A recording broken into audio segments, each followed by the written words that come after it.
Salvona, beautiful, powerful, and divine people. Nefera TuMa'ati RA coming in with your SOAR session tonight.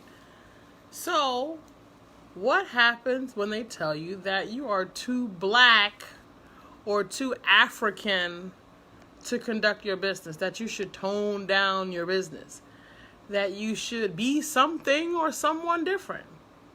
How does that work when you're coming and going within the matrix situation? So let's check in with some folks. We need to get it turned up in this powerhouse for all these Africans. Start to get our vibes going in here and get our input, and let's create that village and build on that African experience as we move and go about our living experience. Because taking ownership of being an African is revolutionary, because circumstances would have it that being African was taken from you.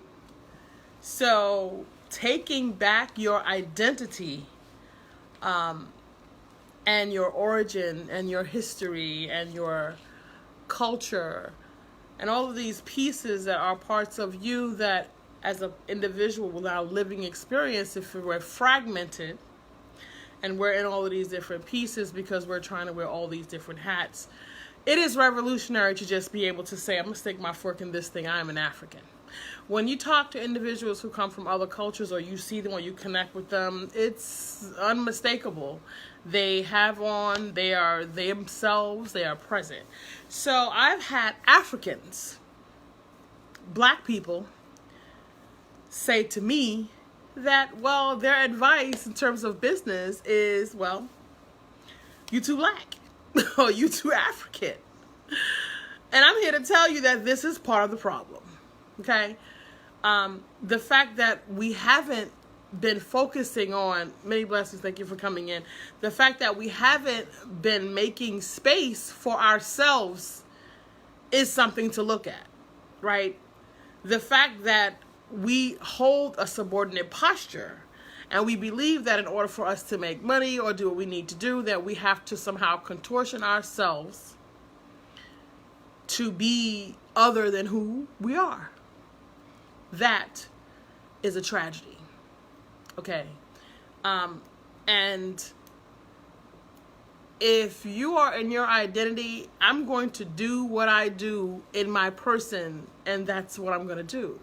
I shouldn't need to contortion myself to be different to fit into that space, right?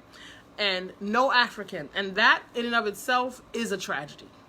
So for that reason, I have to say to my family, peace and blessings. And this is why I told you before, don't take counsel with everyone. If you're not one of us, you're one of them.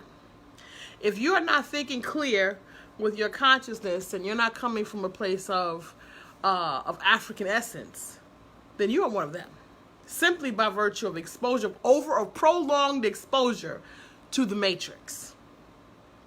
So any advice or input that you give is going to come out of this state of mind. That's not African. That's not divine. So for you Africans that are coming and you're being and the becoming of and taking ownership of your identity and your being and you're walking and breathing and living this experience on a day-to-day basis, there will be many challenges. There will be many challenges because there's a lot of people and a lot of circumstances, space and places that do not want you to be African. They do not want you to have ownership of your identity, which then means you have ownership of your land. So there are a lot of people that have been eating good, living good, as long as you're talking about you black, and as long as you're running around here trying to assimilate to what the quote-unquote minority majority is, right? For as long as you're doing those things, then you're not mildly interested in your land, where your heritage, where your riches and your divine birthright is steeped. Because you are entirely distracted with everything else. Okay? So there are some people who would have that be. And that consciousness lives within the African. So some of us, we get to go in, take that out, and get rid of that. Because that doesn't work for us. So as we're becoming and we're growing in our essence and we're growing stronger in our confidence, and we're being present in the earth space, I'm sharing this with you. My life is a social experiment. Because I've been becoming and being the African when my grandmother told me I ain't no African. I don't drink blood or eat monkey brains. Because that's what she had to say for that. And that relationship breach right there was intentional. So African, in love, let them know. This is who I am. Why would I be different in any space, in any place? So you can share that with that African, and hopefully they get to come in at some point on their own accord. Bid them adieu, blessings, but stay your path and stay your course. Along your challenges, etc., etc. It is what it is. And I can tell you what, eventually it will become normal like everything else.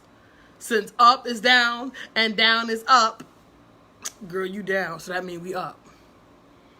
If that can become normal, it can be normal to see your African butt up out here every day, being, living, looking, and conducting business in African. Vibrating African. This has been your Keys to SOAR session. I'm Nefera TuMa'ati RA, your minister of learning and development. Peace and blessings. Share your comments. Share the video. Connect with one another. Let's build the village. Let's create the space and energy that we want to see being.